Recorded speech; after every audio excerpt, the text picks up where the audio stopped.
Today we're going to talk about rearrangements and derangements, and then we'll talk about some probability. I put down the definition here. A rearrangement of a string is any ordering of the elements of the string, including the original ordering. A derangement of a string of distinct elements is a rearrangement of the string such that no element appears in its original position. The question we're going to ask first is, how many rearrangements are there of a string of length k whose elements are all distinct? First, let's look at a quick example.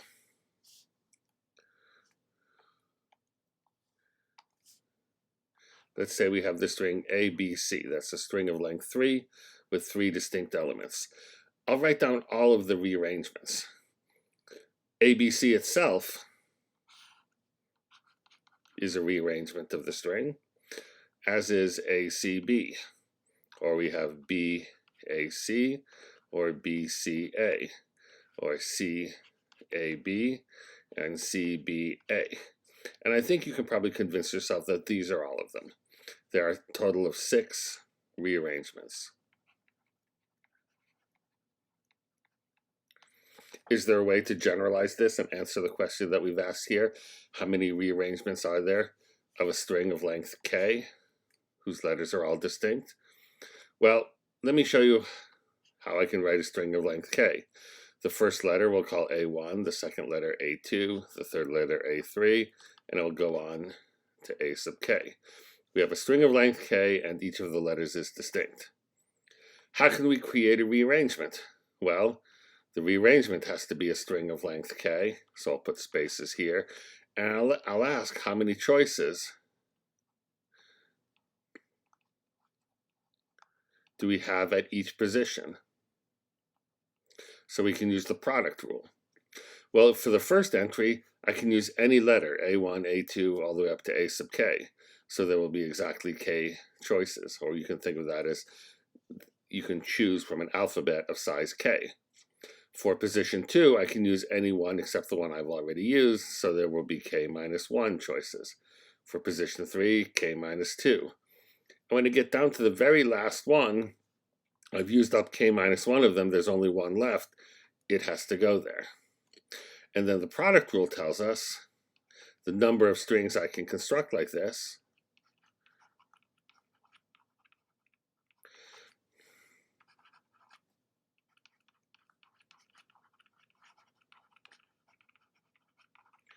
is just k times k minus 1 times k minus 2 all the way up down to 1, which is exactly k factorial. So the problem of counting rearrangements is very simple if all the letters are distinct. One of the questions we've already started talking about, and we'll talk more about in our discussion sections, is how many rearrangements are there of the string x, I think it was QRZX. That's a 5-letter string, but it's not the case that the letters are all distinct. There are obviously 2 X's. So how many rearrangements are there?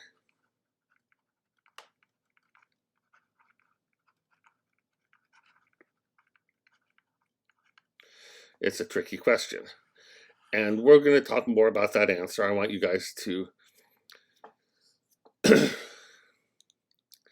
keep working on problems like this. We probably actually already talked about this one in class on Thursday, though I'm recording this before Thursday. So let's assume that we've already talked about this one. Ask yourself how you would generalize what we did when we talked about the answer to this question, which turns out to be 60, 5 factorial divided by 2.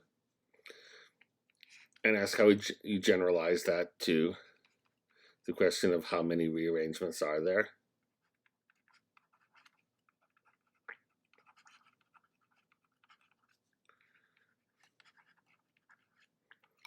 Of a word like Mississippi.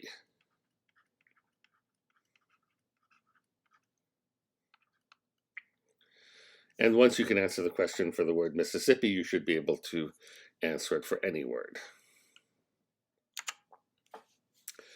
Now I want to talk about probability, because probability is a very important notion, certainly in mathematics, as well as the basis of most of statistics. And I'll start with the basic notion of probability. And this is all in the kind of finite case. The basic idea of probability tells us if there are a bunch of equally likely things, say n equally likely things which can happen, and here it's key that they're equally likely. And let's say m of them are good, ones you're interested in. Well, then the probability of one of these good ones happening is just m over n. M good ones, n total. Probability of a good one is just m over n. The key to applying this is that you have equally likely things that can happen.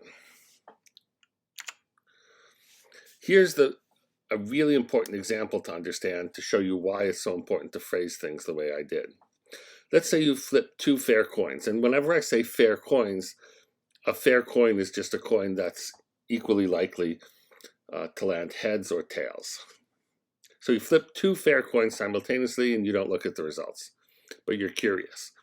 So someone else who tells the truth sees the coins and says he sees one of them as a head.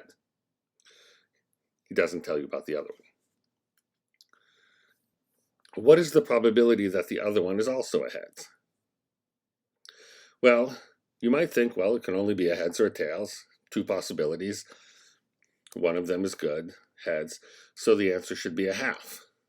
Well, it turns out this isn't the case. And why isn't this the case?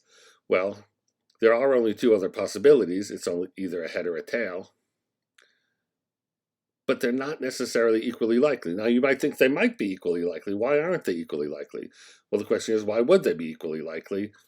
We don't know at this point, so we can't just immediately say the answer is a half. And in fact, we're going to see that the answer is not. Those are not equally likely things.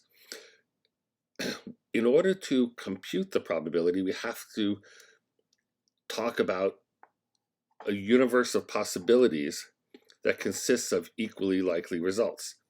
So let's start to analyze this. When we say we flip two fair coins simultaneously, think of the two coins as a first and a second one. Now they're flipped at the same time, but maybe one's red, one's blue, or maybe you put a mark on one so that they're distinguishable, and just call one the first one and the other second one. How could they land? Well, they might land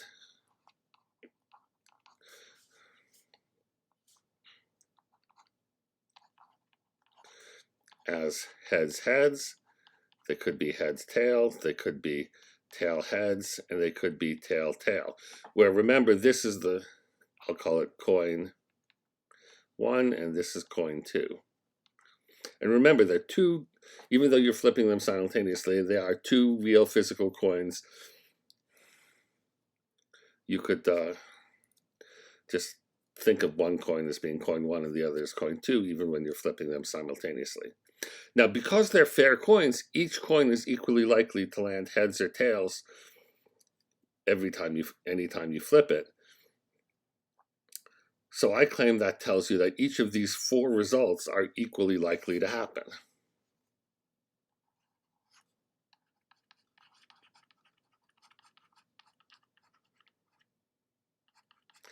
Try to convince yourself of that. Why are the first two equally likely to happen?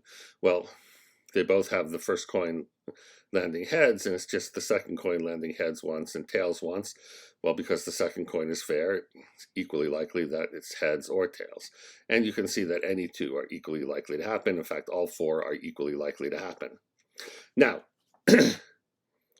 we know, because we're told by somebody who sees the results, that this person saw heads, which means this is not what we flipped. But it could have been any of those other three, and they're all equally likely to happen. So after we're told that there's let me change that. We're told that there is a heads, so it could be that. It cannot be tails, tails. That one's excluded. These other three are equally likely, and it could be any of those. So the first three are equally likely.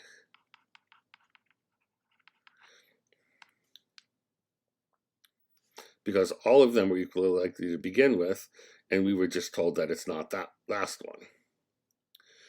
Now, we're told the person sees a heads, one of these three happens, what's the probability the other one's ahead? Well, that's only in this one situation. So there's only one good outcome, the heads, in which the other coin is also ahead. So the probability the other coin is ahead is just 1 out of 3, or 1/3, because only one of the 3 equally likely outcomes tells you that. Now, if you don't believe this, try it yourself. How would you try it yourself? Take 2 coins and flip them many times. Now, if you don't have you could have a partner who will tell you, I see ahead. If the partner can't say that, then just exclude that experiment. But among all the times when you do that and your partner says, I see ahead, record the results and see how many times the other coin is also ahead, and you'll see that this result is correct. The probability is 1/3. We formalize this very simply by saying if U is a universe consisting of all the things which can happen and they all have to be equally likely. So imagine you create a universe consisting of equally likely things which can happen, and it has to, as a universe, has to be all things that can happen have to be in there. And E is what we call an event. That's just some subset of the universe, some collection of things that we call good. Think of E as the good things that can happen. Then the probability of E is just, we use absolute things that look like absolute value signs to denote the size of a set, the size of E over the size of U. You count the number of good things over the total number of equally likely things that can happen. So let's look at a couple more quick examples. Let's say you pick a string of length 5 at random, and here we're using at random in a special way. I'll talk about that in a second. You pick a string of length 5 at random from this alphabet. Well, when I say you pick a string of 5 at random, the normal thing we will mean by that is among all the strings you can pick, each one's equally likely to be picked. What is the probability then that the string has its digits of the form XXXYY? Here I mean X and Y are different digits, so that we're picking a string where the first 3 digits are the same and the second 2 digits are the same as each other but different from the X's from the first 3. So for example, if the string we pick is 44477, that would be a good one which is of that form. If you pick all 7s, that wouldn't count. If you pick 77444, that wouldn't count. It has to be exactly of this form XXXYY to count as a good one. And we ask the question, what's the probability that this happens? Well, it turns out then it's just a counting question, a combinatorial question, because we can count all the things that can happen, our universe. That's all 5-letter strings from this alphabet. In other words, 5-digit strings, because our alphabet are the digits. How many 5-digit strings are there? Well, that's easy to count by standard problem number 1. There are 10 to the 5th 5-digit strings.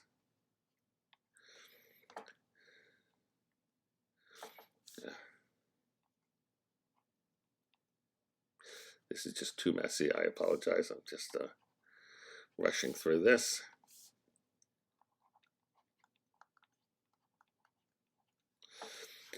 How many strings are there of this form? Well, let's just again use the product. Sorry, not again, but this time let's use the product rule. If we're creating a 5-digit string and it has to be of this form, how many choices do we have for the first letter? Well, for the X, it can be any of the 10 digits. But then we only have one choice for the second letter. It has to be the same, and one choice for the third letter. So let me write it down here. The number of choices would be 10 times 1 times 1. And then how many choices for the fourth letter? We can use any digit except the one that we used for the first 3 spaces. So we have 9 choices, and then there's only one choice for the 5th. The product rule tells us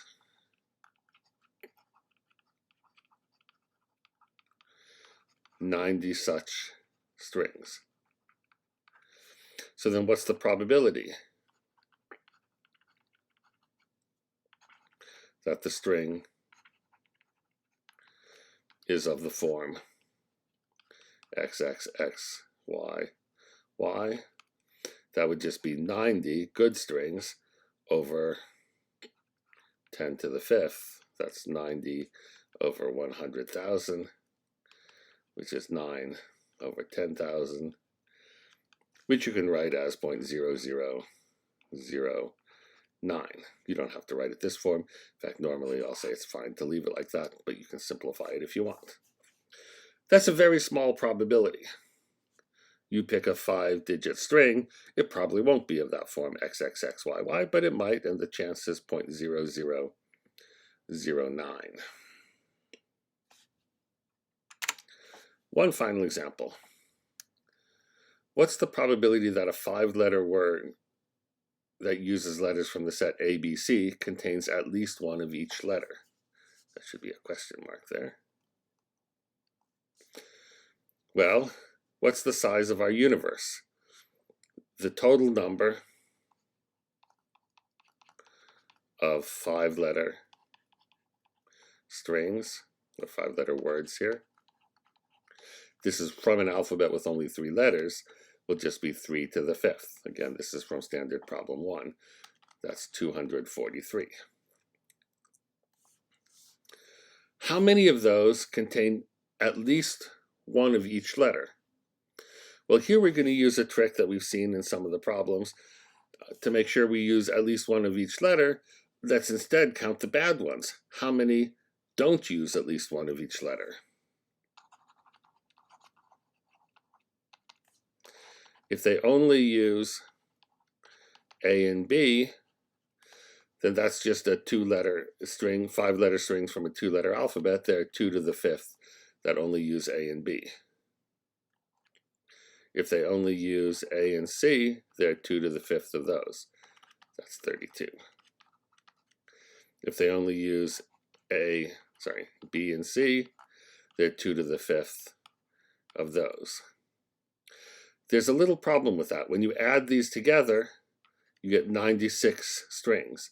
The problem is we've double counted some strings. The string A was counted here and it was counted here. So since we counted that twice among these 96, we have to remove that. The string B was counted in the first one here and in the third one there. So similarly for C. So the bad ones, then we subtract 3 and we get 93 bad strings. That means ones that don't use each letter at least once. Try to convince yourself that these are the only strings that were double counted when we added up 32 of this form, 32 of this form, and 32 of this form. Now, if those are the bad ones, that means there are 150 good ones. By good ones here, I mean they use each letter at least once. So then the probability is 150 over 243. That's the probability that when you pick a 5-letter word at random, using only the letters A, B, and C, that you get each letter at least once. 150 over 243, that's not a bad probability. That's better than 3/5, since if that were 250, you'd have 3/5. So it's a pretty good chance that you'll use each letter at least once if you create a 5-letter word from the letters A, B, and C.